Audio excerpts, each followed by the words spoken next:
Today is the day.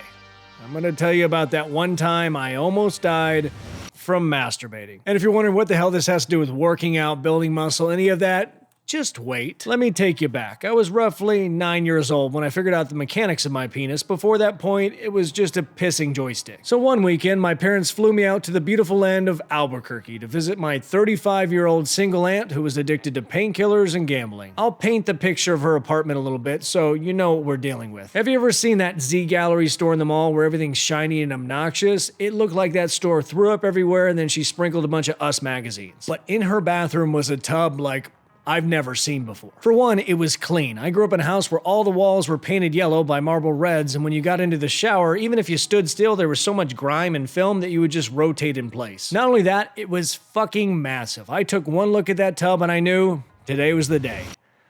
I was gonna finally jerk off underwater. So then I proceeded to do what I thought was the adult thing to do and set the mood. Fancy it up a little bit and hopefully ease that cloud of shame that would surely follow what I was about to do to myself by pouring in some bath salts, putting in some bubble baths, sprinkling in those weird little beads. Even at that age, I was no idiot. I knew I couldn't leave that bathroom smelling worse than I came in, so I started out by washing my armpits, my ass, my feet.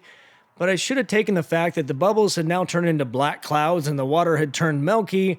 Maybe that's a sign that I should turn back. But at this point in my life, I was feeling pretty damn invincible. It was only a week prior that I realized I could stand on the top step, gracefully shit in my hand, and throw it over the fence so I didn't have to get out of the pool.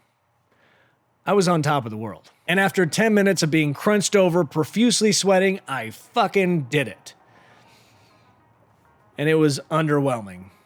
So I just pushed it to the side and finished washing my hair and forgot about it. It wasn't until 3 days later I came home from school with a horrible pain in my right side until I thought, maybe that idea, not my best. Next thing I know, I woke up in the hospital so high that I thought having a testicle the size of a softball was a good thing. And I'm not exaggerating. It was so big that I had to wear a fucking sling around my neck to go around and cup my ball so when I stood up, it didn't rip off. At one point, I was so out of it, the nurse was walking me around and I saw another guy and I said, "Hey, where's your thing?" He gave me a weird...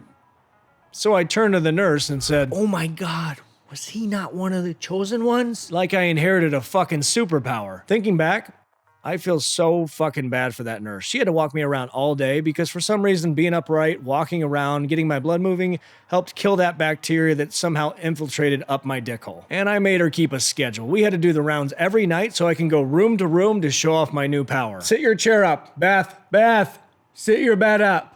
It's time for your 5 o'clock viewing. You're not going to want to miss it. It's even more glorious today." And that's the whole story. Eventually, the drugs wore off, the medication worked, and I went back to being a powerless 9-year-old. There really is no moral to the story other than maybe like a PSA. Make sure you watch your kids around water. What does that have to do with building muscle and working out? Absolutely nothing. But the new program's out, so get after it.